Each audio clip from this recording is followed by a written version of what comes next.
Welcome to the Quiet Warrior Show, where we help top leaders find their pathway to incredible success and a lifetime of happiness. Here is your host, Tom Dutta, the Quiet Warrior. All right, the Quiet Warrior. Not so quiet today, everybody. I would just say theintegritycenter.com. Ha, what is that? Well, we're going to tell you more about that. Hey, welcome to the Quiet Warrior Show. This is the next generation of podcasting. It's actually a live stream. We're on LinkedIn, Facebook, YouTube, Twitter. And do me a favor, give a like to my feeds, particularly the YouTube feed, so we can build the audience and honor our guest show today. What we're doing is taping live. We'll be releasing this as a podcast and as an international YouTube premiere. Lots of fun stuff that's ahead of us. So stay right till the very end, everybody. But I'm going to just tell you a bit about the guest. He's in the green room. I have to get ready to use the terminology today. His name's Jeremy Chapman, but I call him Dutta. The duct is in the house, and I'm going to just talk more about that. But here's a little bit about it. I asked him, about sort of what's your deal, what's your story. As you know, people come on, we tell stories, but we look for the gut punches, the things along the way that are challenges. And Jeremy wrote this to me. I'm just reading off the screen here. He says, I think we have been on similar journeys. I also have a military family background. My pain was not from within the family, but rather from leaving them at age 11. Went to boarding school, blah, blah, blah. And he says, I got my head down, aimed high. I skipped a bunch of stuff because we'll get him to tell us more about that. He is a research fellow with the UNESCO Futures Literacy Finance Chair at the École des Ponts Business School. I don't even know if I said that right. It's in Paris. And Futures Fellow at Hawkwood College, Stroud. He'll tell us more about all that. He just completed his doctoral degree at Middlesex University in London. Pretty excited to be having the doctor in the house. Let me bring on now to the screen Dr. Jeremy Chapman. Doctor, welcome to the show, man. Great to be here. Thanks for inviting me. Yeah, you got that funny accent. Where are you sitting right now? Well, right now I'm in the south of Europe, south of Germany, actually, in Heidelberg. I live between the UK and Germany. My wife's German. So the funny accent is an English one. Yeah, I love it. And as my followers know a bit about my background, I was born somewhere in England there. And when I came, actually, Jeremy, when I came to this country, my dad had reel-to-reel little tapes and had a very thick English accent. Gosh, it's gone. And what is it about infomercials and things when they use your accent? It just makes it more believable. That's a straight, I can't answer that one. We need to use scientific proof and track that or something.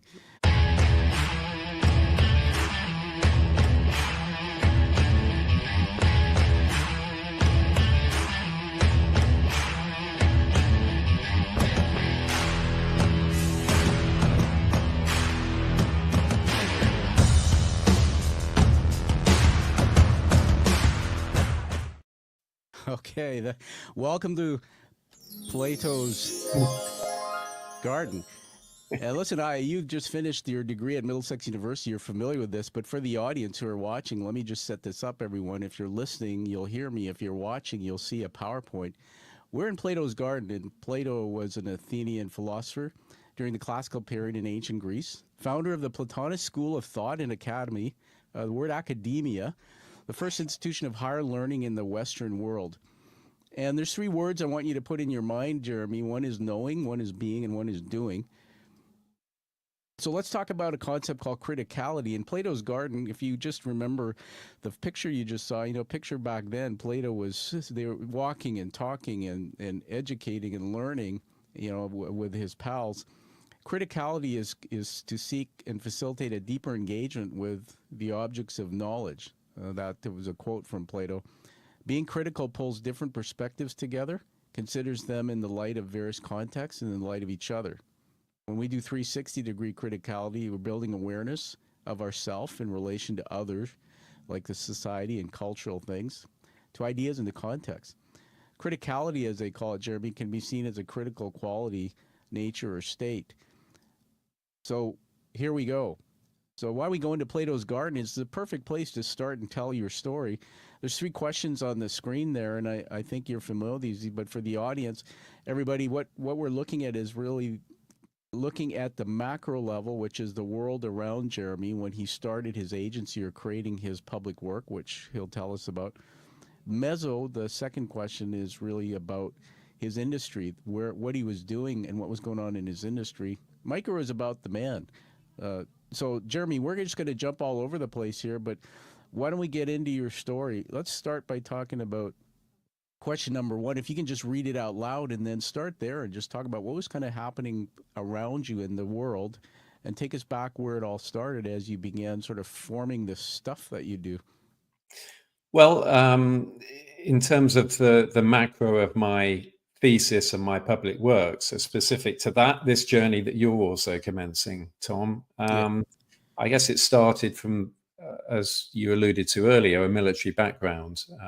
And I think what that did for me, I realize now, is gave me a certain independence very early on, because I left home at the age of 11. And that was quite a wrench. It's pretty tough. On the one hand, I figured it would be the best adventure ever. And then as soon as I saw my parents driving off in the car, I sort of crumbled into a big heap and thought, what on earth have I done? And I'll never forget that day. And yet, from that came the emergence of a stronger person who was certain in terms of what he wanted to do. And actually, from that hop and skip from education, it was getting out there in the world and, frankly, earning money. That's what I wanted to do. My father was a big advocate of this. You know what? You need to get out there, get your head down, get a job and earn some money, and then earn more money. And actually, I really wanted to do that. And that's where it all started. That's amazing. So listen, everybody, we're just going to honor you, Jerry. I mean, telling us at age 11 that you kind of you left home, that's a big step. It's showing some vulnerability there. Let me just riff on that with you. So a little bit about your dad. What did your mom and dad, what was their professions, or were they both working and you were 11 at the time? You were living in England? Yeah, so my the same as your background. My dad was in the military. He was in the Royal Air Force, and I was born in Singapore. Then we moved back to the UK, and then in my formative years, we were actually out in Germany for nearly 5 years. Yeah. And because he was moving around quite a bit, a lot of my contemporaries at the time were going to boarding school. They had to go to boarding school, but actually I didn't, because my parents were then settled in Lincoln, but it was my choice to go. And I figured, you know what, it's time to go. I'm going to push out and get on with it. What was going on in the world right then, in the UK and internationally, it was the Falklands War. So we transitioned into that. As I was at boarding school, my dad went down after the war had finished to build the military presence there on the Falkland Islands. Yeah. And in government, we had Mrs. Thatcher, Margaret Thatcher, who was very much the wanton capitalist. They call her the Iron Lady, I think, right? Yeah, very much the Iron Lady, built on foundations of what happened really with the Falklands War as well, where it sort of galvanized the country at the time. But she was very much for empowering individuals to get out there, get off their backsides, in her words, and get out to work. And she encouraged that. And actually, for me, that was a fairly big thing. I mean, it was a little bit blinkered, I think, the vision in terms of the wider narrative of what that all meant. But to me at the time, it was a big encourager. Yeah, it's awesome. I'm just making some notes in the studio here on my pad of paper, and I wrote down, get off your backsides. I'm coining phrases here from the great Dr. Jeremy Chapman. You'll learn a lot from me, Tom. Absolutely. I already am, man. The thing is that so if we play it back, everyone, here's a man whose father was in the military, and you had to go to boarding school, but dad had this thing, get out there, make money. And then Thatcher was in power in the world, and she was like, "Get off your backside, go work and make some money." It's kind of interesting, that parallel. What was happening with your mom back then? Was she working or? Yeah, my mum was and is the best mother, Yeah. and she was very much focused on me and my younger brother. Yeah. So I, for her, undoubtedly as well, it was a big wrench to allow me to leave home. Absolutely. But at that time, she was very much looking after us, and because my brother then followed me to boarding school, albeit to a different one. And then my mum returned to work actually, and she ended up working at a university and only retired a few years ago. I mean, she's 80 now, and she was Wow. working into her 70s. So yeah. Well, we're gonna honor your mom here. 80 years old. Give her a little bit of applause. That's fantastic. You know, Sure, right. my mom's in her 80s. You know, health isn't that great, but I'll tell you, Jeremy, with the longevity, and I spent 7 or 8 years in the insurance industry as a CEO of a insurance company. You get to see all those tables, you know, actuarial tables, life expectancy. Things have changed, man. We were talking about that the other day, my wife and I, Mm, that when you retire at 65, some people retire at 65, and you live till 90, you got to find 25 years of stuff to do. So let's maybe let's just take off on that point. I'll put back on the screen here the Plato's Garden questions.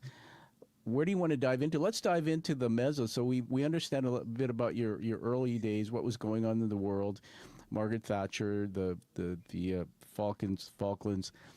What about industry? So get us into that part of your story. I think you wanted to make money. I read your note to me, and you said you thought it was what you needed to do.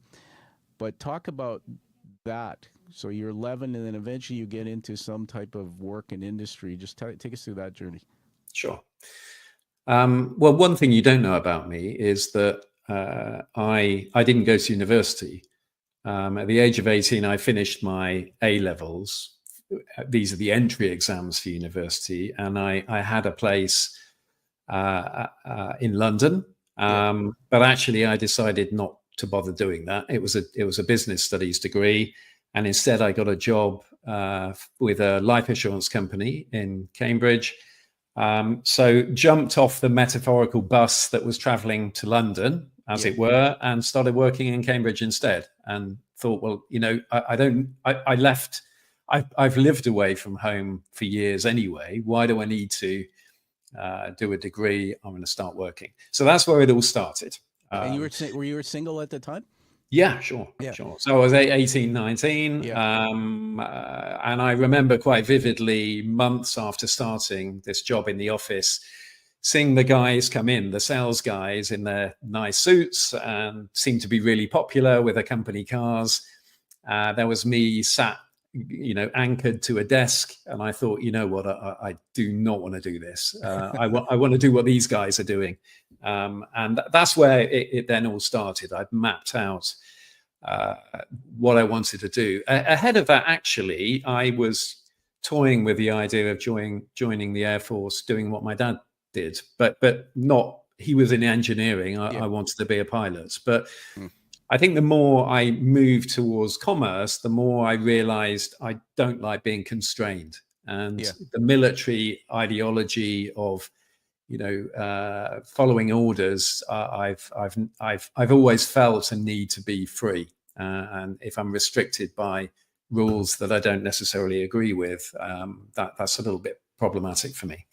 Let me just jump in there and riff on that with you. So it's interesting because I was reflecting on the fact that you're 19, man, and I study neuroscience. It's part of my interest. Many of my followers know I fell on my head in 2018 in a bathtub. I was doing a 2-day ride for cancer on my bike, and happened to have a shower. Fell on my head, broke my fall, and literally almost killed myself. Wow. So I broke my brain. I still have double vision and some light sensitivity. It's called photophobia. But man, I went through depression. I had to fix my gait, my walk. My speech was latent. I started learning about the power of the brain. And one of the things that it was so obvious, Jeremy, I'd like to get your perspective when I give it back to you, but we don't actually become adults until the age of 25, which means the prefrontal cortex, which allows you to pause and say, I don't think I'm going to go to university. I think I'm going to do this. I think I'm going to do that. At that age, we just don't have the capacity with that frontal lobe to really rationalize and do critical thinking. So, like many, I'm fascinated by your story. I love your stories. You basically followed your gut, followed your emotions, went into this insurance. I wrote a note on my paper here. Glengarry Ross. Did you ever see that movie? Yeah, for sure I did. That was just, Gosh, and that's how it was in my business yeah, for sure at the beginning, and how it's evolved. yeah, I've been tethered to. I wear different hats, but yeah, they're all tied together, I yeah, suppose, with this word integrity, which we'll talk about later. But I'm still within the financial services industry. I have a closed book of clients I look after. I consider them as friends now.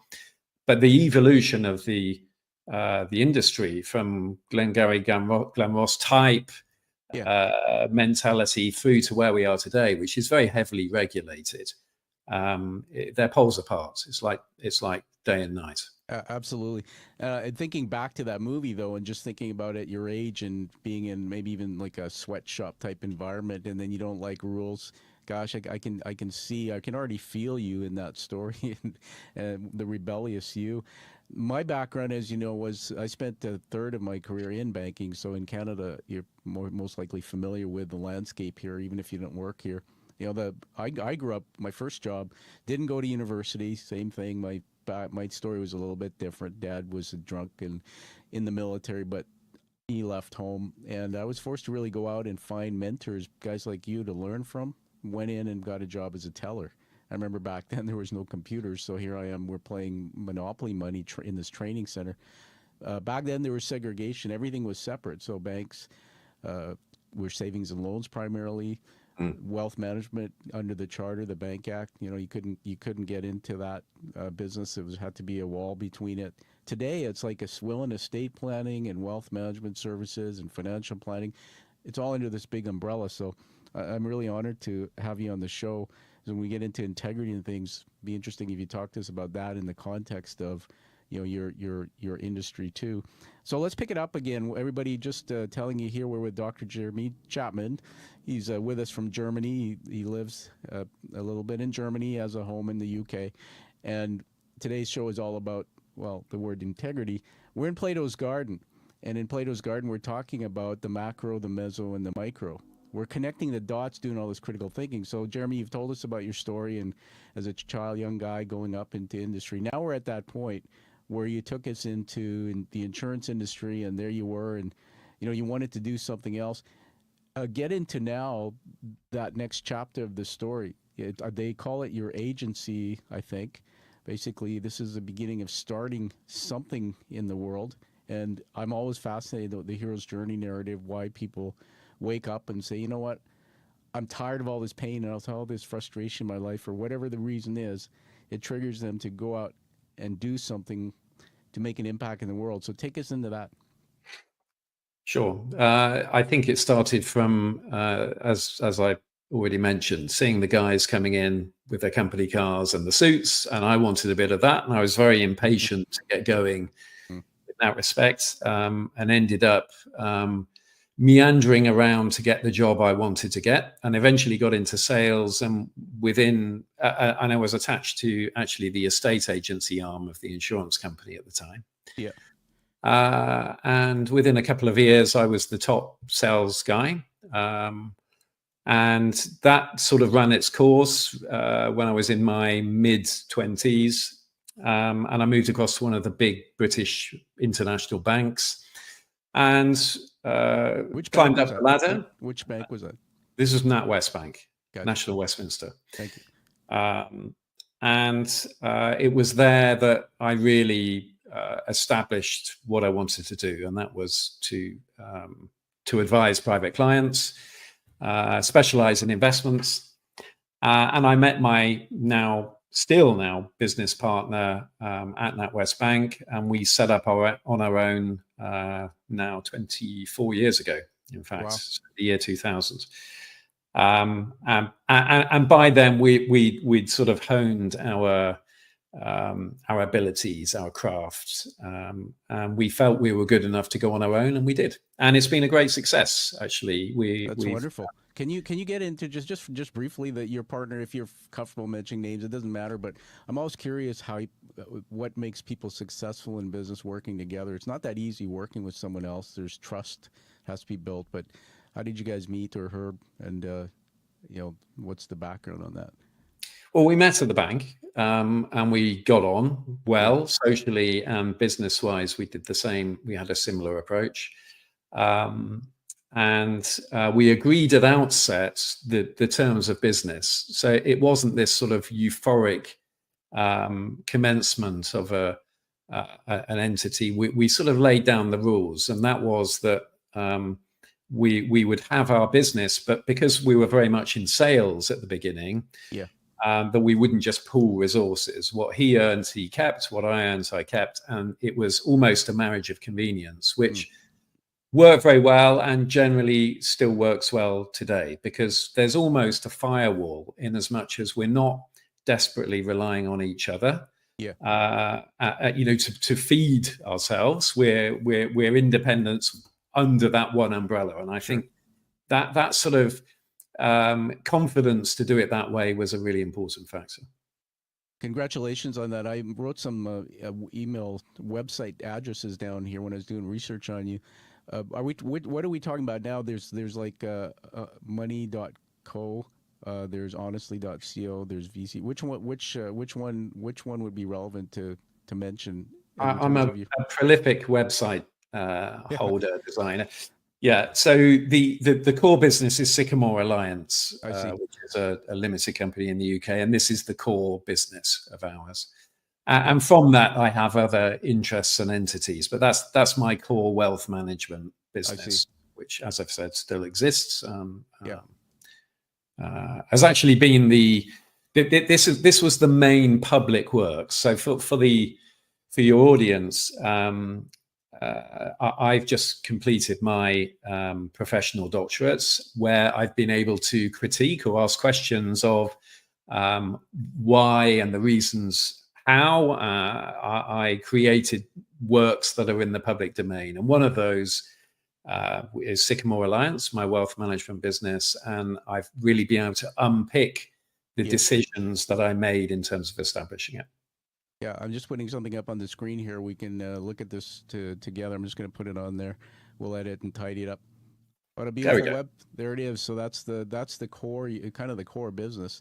And if I scroll down, it says what we do. Just very quickly, give us a soundbite. You can even use this for marketing purposes as we release. So what it says about us, advice, and the services. Yeah, so we're in the main, we're private client wealth managers. We're affiliated to the UK's largest wealth manager, which is called St James's Place. So we're considered a senior partner practice with St James's Place, mainly because we've been with them for so long. Yeah.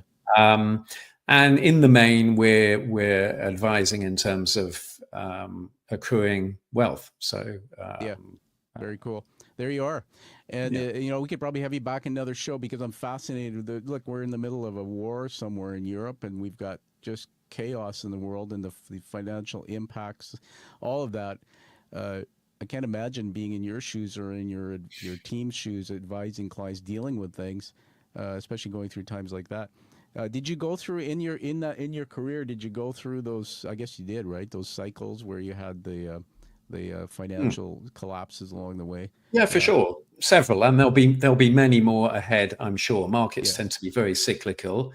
Yeah, and it's one thing to talk the talk when markets are stable or moving upwards, but it's a whole different thing to deal with that when markets are going against you. And you need some sort of confidence in terms of your narrative, but also to have pre-handled that at the beginning. The reality is, if we're dealing with managed investments, which is what we're doing, then markets will always go against you at some point. And part of the story is dealing with pre-handling that as an issue. And this loops back to integrity again, how we make use of that word. And that in itself, I think it diminishes the uncertainty. If we hold on to it enough, and we understand it, and we deal with it for the right reasons, then it can dispense with the uncertainty of dealing with situations that you've just mentioned. Interesting. Everybody, just a shout out again. We're with Dr. Jeremy Chapman. He just completed his doctorate at the Middlesex University in London. That we'll get into graduation, what that appeared like later on in the show. We're in Plato's Garden, and in Plato's Garden, we're talking about the big picture, why he went into the career he did. Let's turn the corner now and open it up. There's something on the screen there. If people are watching, I've got the integritycenter.com. It's scrolling on the bottom, and let's kind of be sitting here curiously waiting about what's this integrity thing all about. So set the stage for us. You start your doctoral degree. Tell us the year and time you started that. Why did you do it? And then here you are, a wealth or money manager, et cetera, and you start diving into this doctoral that results in this thing about integrity. Great. So look, this story started about 12 years ago, where I started to ask serious questions about what I was doing. And that actually was on the back of a very successful trading year. And yet, almost counterintuitively, I felt a disconnect, that something wasn't quite aligned. And that started a journey of asking questions of what I was doing and why, my purpose, and then a move into experimenting with other businesses. And that's ultimately led me to where I'm at today, which is commencing and completing the doctoral journey, starting a not-for-profit, and pushing out and giving more rather than just thinking about myself. But also reframing how I run my wealth management business. Let me just jump in there. You said something insightful. Get us into your tummy, into your emotion. You said something wasn't quite right. What exactly are you talking about? What was going on in you? What was that? Well, there was a feeling of disconnect. There's a misalignment. And to drill down on that a little bit more, superficially, everything was perfect. But my interactions with the functioning of the wealth management machine that I was attached to felt really frustrating. And it was only through detaching and reflecting on what I'd been doing, and actually with the help of a business coach, which I'd encourage anyone to engage with. And I worked out back then, Tom, that I'd achieved what I set out to achieve. So at the age of 18, when I started working, I was on a journey. I didn't quite know where I was going, but it actually was to accrue sufficient to give me a feeling of, I've got a platform now, that I can I feel I have my feet on solid ground.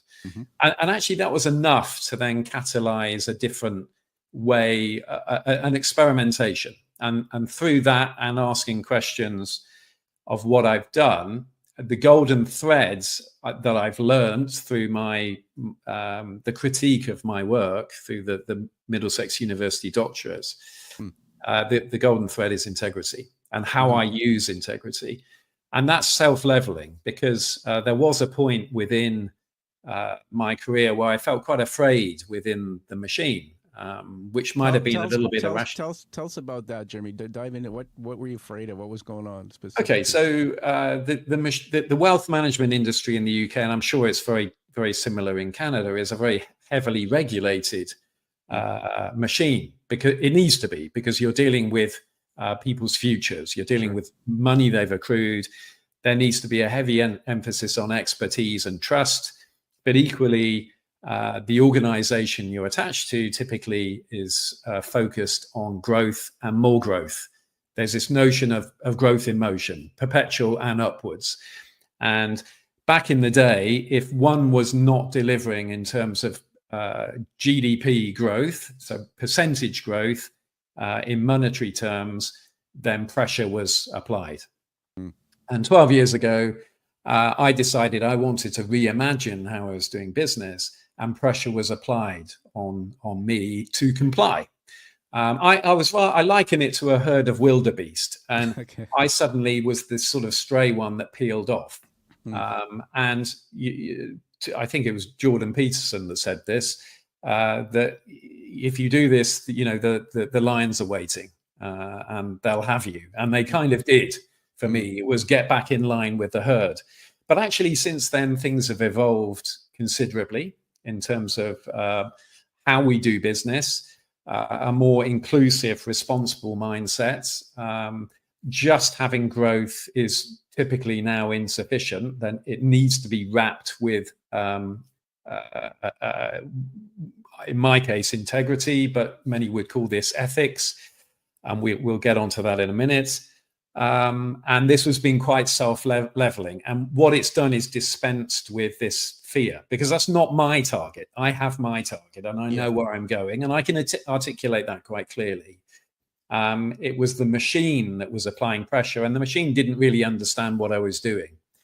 But now it does. If we loop around on this and drag it to the future, in January of this year, I was awarded by the machine Responsible Business of the Year. Oh, right. So That's fantastic. there's been a change of mindset. Thanks. And that tells me that we're moving in the right direction. Absolutely. You're a very humble man. That's quite an accomplishment. I just want to see if I can put something on the screen here to share so we can show you this. I did a little digging and I found this cool picture. There we go. Well, I know the audience who's listening can't see the picture, but describe what's happening in that picture. Well, I look rather like a frightened rabbit because I was totally unexpecting this. I was asked to attend a symposium run by St. James's Place, and I really was struggling to make it because of some academic commitments. And they kept pushing and said, Jeremy, you should really come along. It's really important. Okay, I'll come along. And I sat there at the front, not thinking of other things, when the presentation of the award came about, and Maria, who you and I can see on the screen, was talking about this really interesting sounding chap. I thought, well, wow, I've got a lot in common with this guy. And then all of a sudden I realized it was me, and I really couldn't believe it. And I'm really grateful to receive the award, and it means a lot, actually, and particularly given my journey with them. It's really nice to be recognized. Who's that lady again that's there? Is she from? So that's Maria Spooner. So she heads up the responsible business team at St. James's Place, and I work quite closely with them. They're very open-minded. This is now a major pillar of St. James's Place, who are the largest wealth manager in the UK. And they're absolutely determined to push in this direction and do the right thing and ask questions of what they've done and where they're going. And the regulator actually in the UK, the Financial Conduct Authority, their number one principle for business is integrity. And interestingly, this is my area of deeper interest and research. And St. James's Place are very much engaging with this now, which is really great to see. Well, everybody, we're here celebrating an honor, actually. Dr. Jeremy Chapman, we're with him, and he's just holding an award there. Again, what was the award called? So that's the Responsible Business of the Year award. Responsible Business of the Year. Congratulations. We'll put up some fireworks there to just get a little excited. I've got a comment that came in on the chat. We're live, and people are watching us in different platforms. Let me see what I can... okay, somebody just said, hi, how are you? Give us something substantive. Ask the question. I'll post it in the chat. Whoever said that, thank you very much for engaging. So, Jeremy, going back to let's just add this here, the Integrity Center. You talked about bringing integrity and this whole thing behind your doctoral. Paint the picture a little bit broader. What exactly does this mean? So it means personally to me everything. But in terms of how it came about, it was a realization through my doctoral research that it's a word, as you're saying on the website there, it's a word that we're all familiar with, but we hold it quite lightly. And I mentioned this on the website. So what does that mean? It means we all feel we know what it means. But it's actually quite complicated in as much as in our minds, integrity is sort of connected to ethics and principles and morals, and rightly so. But there are significant differences. And it was only through having a deeper dive into my public work and researching and reading numerous academic papers that I realized the golden thread, as I've mentioned before, for me, is this word integrity. So what do I mean by that? Yeah. Well, it starts with values. We all have values, and where do those values come from? They have a historicity. There's a history attached to them, and that might be the friends we have, our family, books we read, the school we went to, the culture of the country that we live in, and the list goes on. But there's nothing constraining those values. So I could be an angel, and Tom could be a devil, and yet he has values and I have values, and we can say, well, sure, I'm committed to Tom's case burning things and me helping people, for example. And it's only then when we filter through this sort of hierarchy from values to morals to principles that they start to become constrained. And we constrain those values to make them more acceptable to society. And as we move upwards, we get to ethics. And talking of being doctors, I'm sure it's the case in Canada as well, but medical professionals have a code of ethics that they must adhere to. And one of those rules of the code will be that, for example, they can't have a relationship with a patient. This makes sense, of course. But here's the thing. If an individual doctor does not have integrity, then the code of ethics is meaningless. Now, why is that? Because ethics are an external rule set, whereas integrity is internal. And the roots of the word integrity come from being as one, if we analyze the Latin roots. And this deeper understanding for me of this word, I found fascinating. And, it's something we use in everyday language, but I'm convinced, particularly if I draw a line to my business of wealth management, where the top value, or in the words of the regulator, principle, is integrity. My question was, well, what do we all know what it means beyond doing the right thing and trying to be trustworthy? Well, I think there's a lot more to it. And very simply put, it means that because integrity is something that's internal, we make a deal with ourselves to commit to doing it. And that's not an easy thing. And it's not suggesting that it's perfection. I'm perfect. I'm certainly not. Yep. But I'm holding myself to account. And, what do I mean by that? I mean that I'm asking questions of all the decisions I mean. And back to this sort of being as one, it means, and I draw some lines back to the wealth management industry, and we could probably say this with every industry, that we project a certain persona professionally, and that persona might be quite different from the person that arrives at home at 7 o'clock in the evening, or that goes out with his or her friends at 9 o'clock in the evening to a bar. Yeah. And my theoretical leanings on this are life is better, richer, and simpler if we hold ourselves to account with this rule set of integrity and we project as one person. So whether I'm with my wife or without, at work or at home, I'm constantly working on this challenge of being one person. I love it. I'm just gonna jump in and riff with you there. Hold that point in the story. It's fascinating.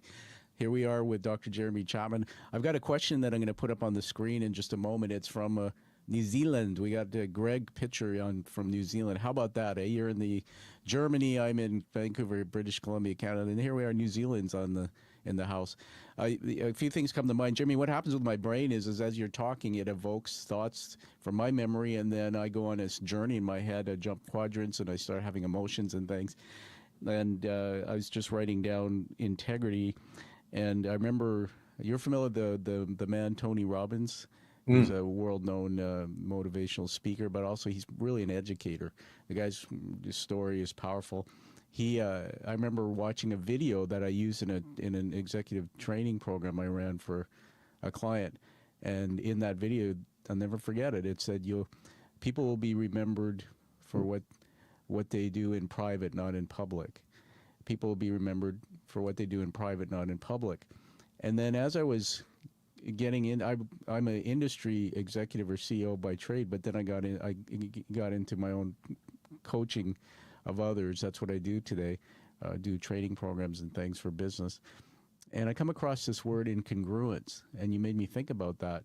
And that is where exactly what you said, man. And it comes out in coaching in the cone of silence. It's like what some of these people do at the office versus what they do in private are two different things. So incongruence, I think it's fascinating how it's tied to this state of being you're talking about with integrity. Also, I am an author, and I've published a couple books, and I have people on sometimes, and I'll read their books, Jeremy, and I'll read it, and I'll want to do a review and post it for them on Amazon or something. And then once in a while, I get this book, and I read it, and how the person is speaking in the book, and then I do some research. I look at their social media feeds and things, and how they're actually behaving in the world is completely different. It's like, do as I say, not as I do. Here's my framework for integrity. Boom, 5 things. And then I start digging into the character of the person, and they're not living that life. They're telling people, you got to have integrity, and you got me going here on emotion, because my 35 years in business, I work for many bosses, and there's some of them who will point to the wall and say, see that chart there, our values and things and integrity? And they have no flipping integrity. I had a boss once, I can't get into the name of the company, but I was 20-something years old. I was running the largest loans portfolio in a large FI here, financial institution, and we had the stock transfer department in the company, in the building. Back then, it wasn't all automated, so people would bring in their stock certificates. And my boss brought down a financial instrument and literally asked me to forge the individual's signature because they had forgot.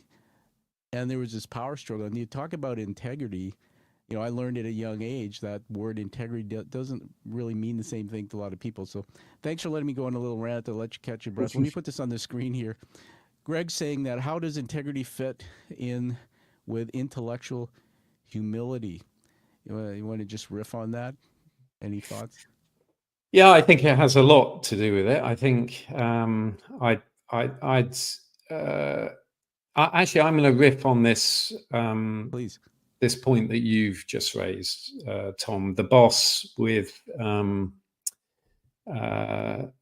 asking you to forge something, and I think this is a real world example of things that can be going on all the time, and it puts pressure on us, particularly the boss, back down to the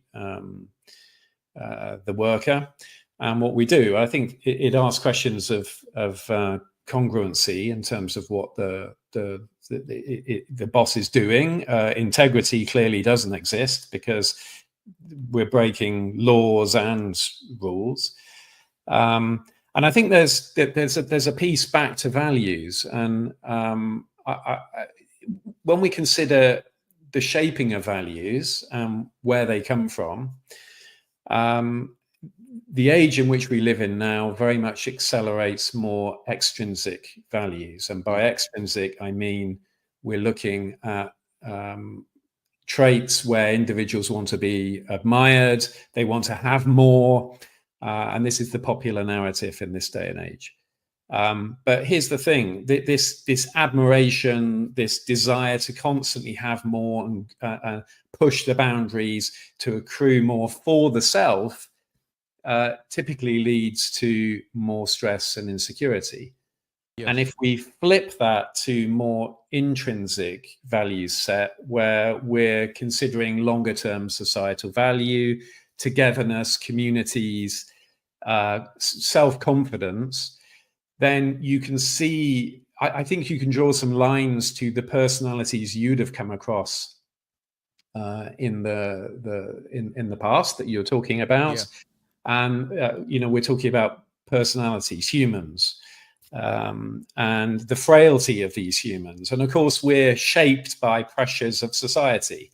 Yeah. And I really do think that integrity is an important contributor to humility, to being human as well, but also this self-confidence notion, but also beyond that, winding the clock back a little bit in terms of the pressures that we're experiencing in this day and age. I think, I look at my two youngest children as teenagers, and there's an enormous amount of peer pressure and through tech, social media, and the like, to constantly have more.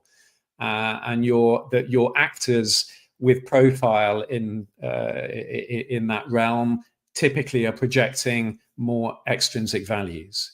Yeah. My theories on this are that it doesn't mean you're permanently in a state of locked into being bound by extrinsic values. And one way to shift that value set is through a deeper understanding of what integrity actually means, how you find it, and then how you hold on to it.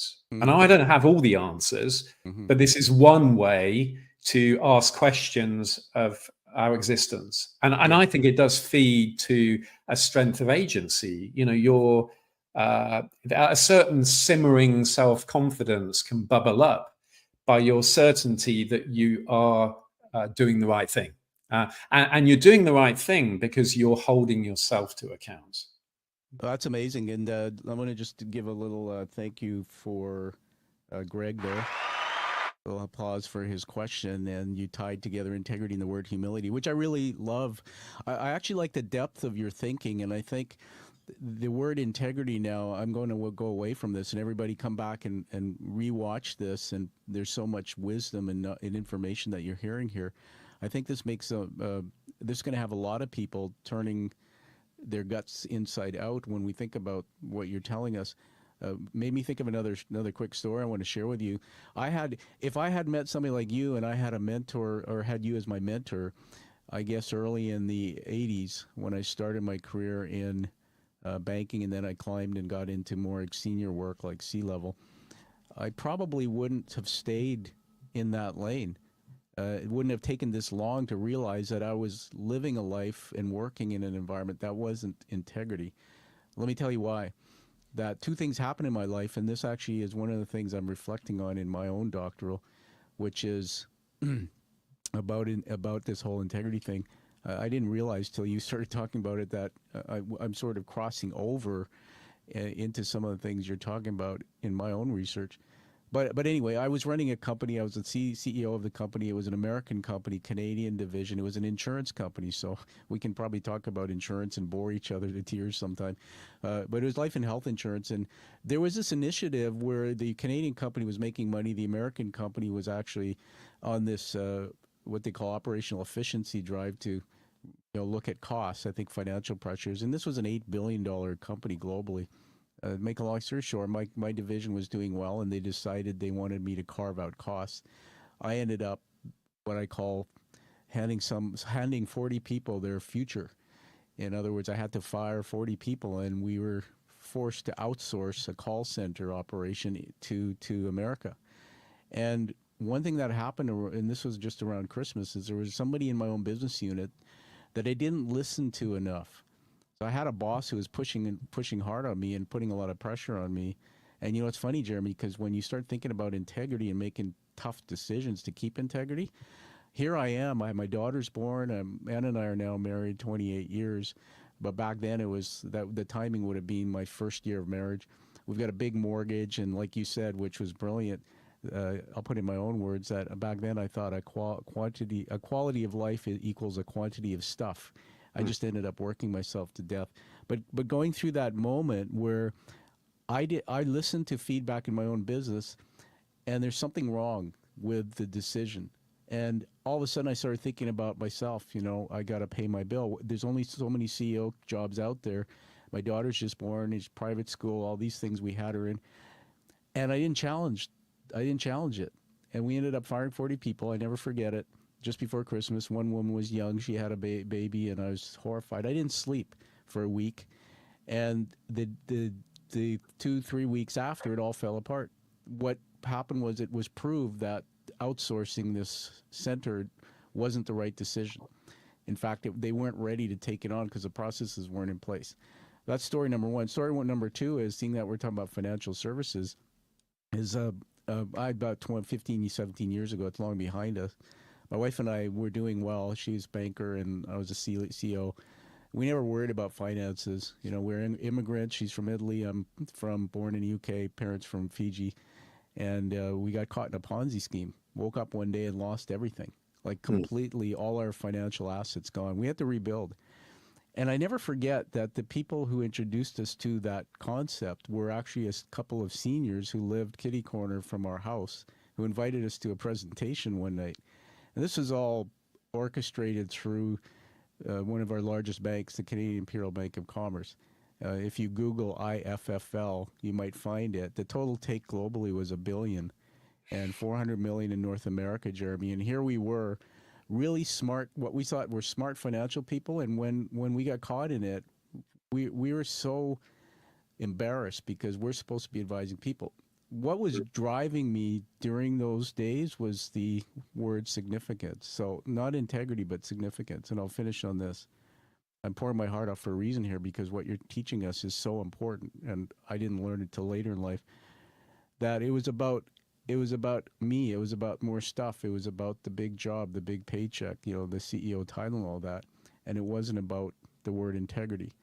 And the significance just all blew up. How many people out there listening to us have a story like that? And that's why, everybody, we're here with Dr. Jeremy Chapman. The integritycenter.com is the website you can check out. His thesis through his doctoral is about this thing called creating integrity, or making integrity a way of being. I said a lot there. You don't need to respond to all that, but I'll give it back to you if you want to just tell us a few more things about what you're doing.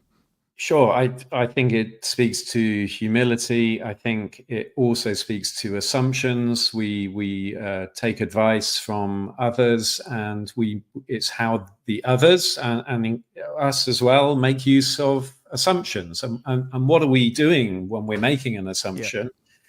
Yeah. We're trying to pre-populate the future. Yeah. And if you think about this investment you engage with, or any investment any of us engage with, what we really want is certainty. We're going to get some alpha. That is some growth moving ahead. But here's the thing. It's complex, one, and it's entirely uncertain, two. And whoever tells you you're guaranteed to get this huge amount of growth, this is not factually correct. No one has been to the future and come back again and told us what's going to happen. And if we want evidence of how uncertain the world is, just think back to the pandemic and how this shut us down for a period. We didn't know how to deal with it. Yeah. And I think, this is back to this notion of assumptions again, and making use of the future and asking questions of the assumptions we use. And this is what I do with my colleague, Martin Callanan from École de Pomme Business School in Paris, and he holds the UNESCO chair for futures literacy. And asking questions of how we make use of the future and the assumptions we use is this whole concept of futures literacy, a UNESCO sponsored project, which is another subject entirely, which we won't go into now. But, it is interesting. And I kind of liken those, in management and those in positions of control, we're trying to create certainty when it simply isn't there. And it's getting comfortable with that uncertainty. And that's quite difficult in itself, because often I liken managers and executives to kids in an egg and spoon race. Do you have, this egg and spoon race? Oh, yeah. Kids school. I've done it. Game, yeah. Summer school games. So what do I mean by that? Well, they're continually running with their own egg to get to their perception of what a good finish line is, and that, in your case and mine in the past, Tom, was growth. It's having more. You know, when I get enough, whatever enough is, I will give myself permission to be happy. But you know what? You'll probably never have enough, and actually, when you do have more than you actually need, studies show, and I think you and I are probably evidence of this as well, that it does not make you materially happier. What you typically get your pleasure from doing is engaging with others. It's back to this intrinsic value set again, thinking of we instead of just me, beyond the self. And you know, and I think this is the problem with many. I think you call it the executive's graveyard. You know, they're sort of stuck in this limbo, in the egg and spoon race, continually in motion, and you can't slow them down. You know, and I think one way of doing that is trying to engage and understand what integrity really means, and this then speaks to values and purpose. And so we meander into a different space. And this is what we do at the Integrity Center. Well, let me just ask this question, then I'm going to put a comment on the screen, and then I have a few quick things to respond to what you said, and then we'll move towards the last segment of the show. This is amazing. I mean, you know, when we do storytelling, time just flies. We're almost at an hour. Can you believe it? And I'm having fun. I hope you are. Yeah, me too. It's great. Yeah. So in your work, I saw something. Do you have a framework? Do you have a model or something that you've developed? Can you just tell us about that and where people can find that? So you want to live with integrity. You want to do this thing called make integrity a way of being.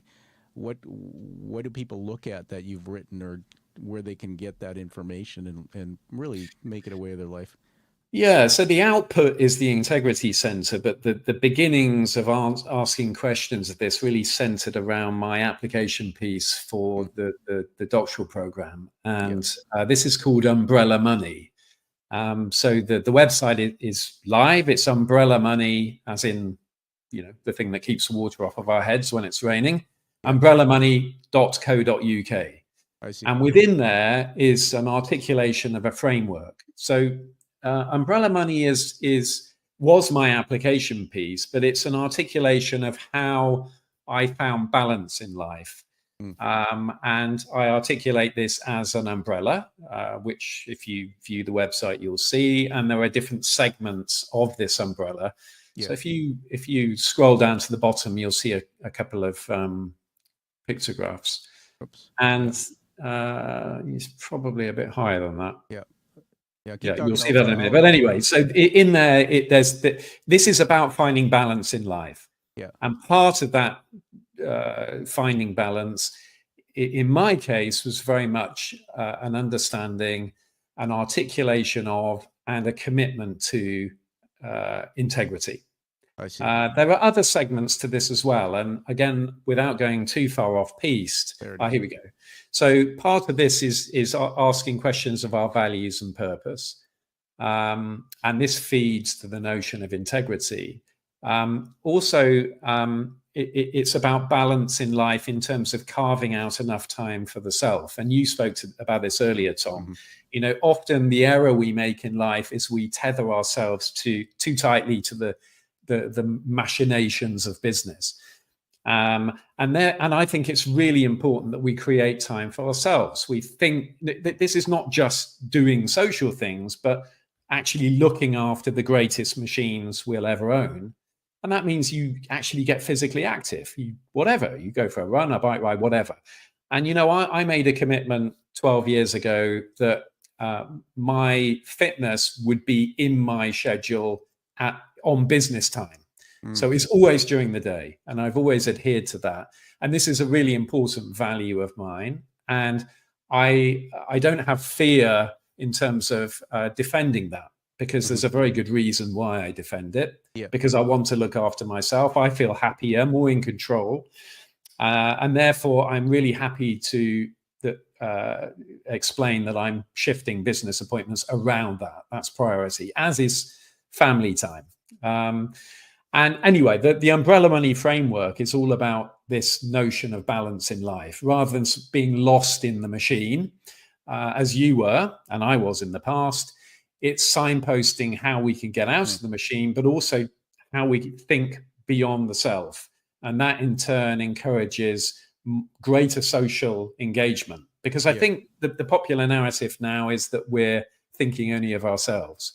But we can derive a huge amount of pleasure by helping others, by viewing nature, by getting out into nature. And as strange as that may seem, it's so self-leveling when you give yourself permission to do it. Yeah. Beyond this, Tom, to very quickly answer your question, yes, the next graphic down below this one you're showing on the screen now is a framework I call PINCER, which signposts integrity as a way of being. And this is the crux of the matter. That's cool. So the whole, this emerged from my thesis. Thank you for sharing that. I'm just going to throw a comment. We'll just digress and throw a comment on the screen before it goes away. Just going back to the conversation we're having, right, about integrity and decision making.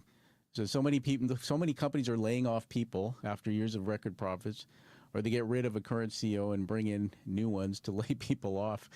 It's an interesting journey. I got the nickname Tommy Gun because I was a hired gun, go and clean things up, grow right size, and then you're tossed. My average, if you look at my resume, Jeremy, I've done a lot, man. My average tenure in some of those senior roles was 2 to 5 years.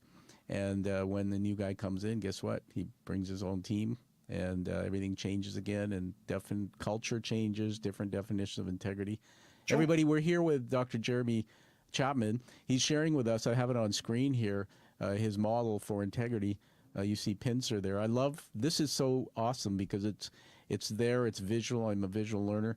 And I encourage everybody to go to the website that is, we'll put in the show notes, umbrellamoney.co.uk, and you'll find this there. Get a hold of Jeremy and talk to him. Jeremy, I want to say a couple other things. I'm just going to remove that off the screen there. You've been great giving us so much of your time today.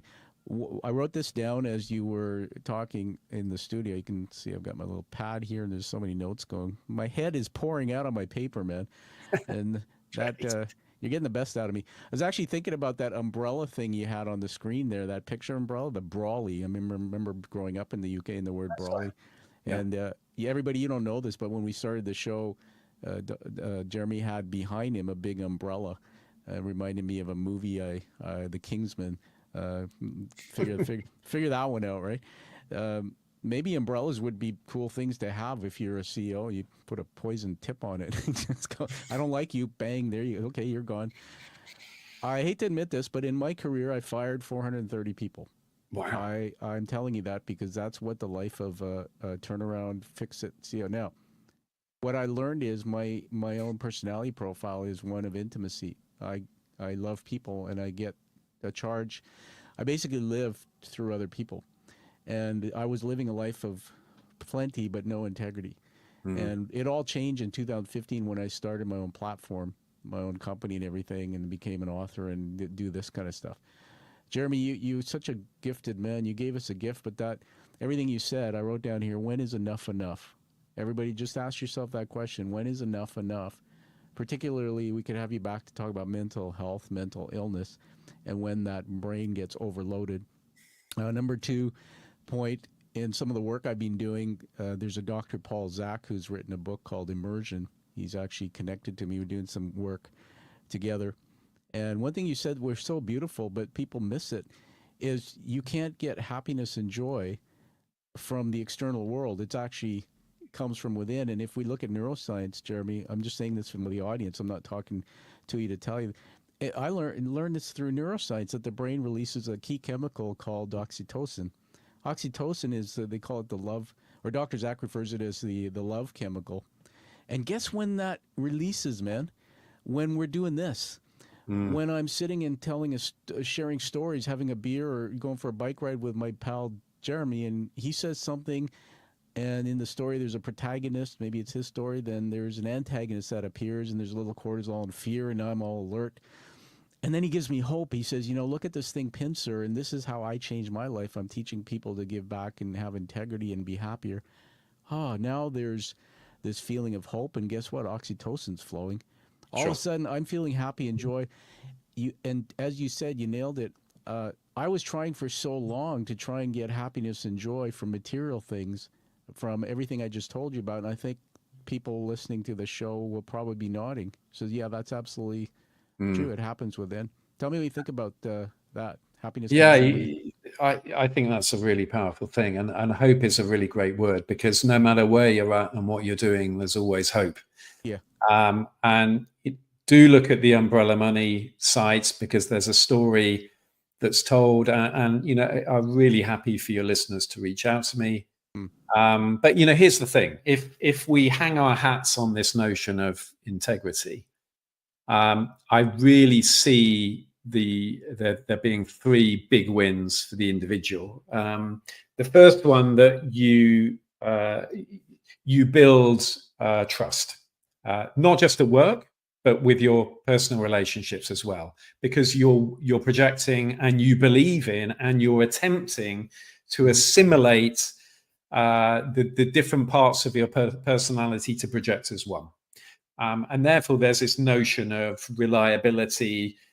And I think, it also then, by default, asks questions of what your purpose and value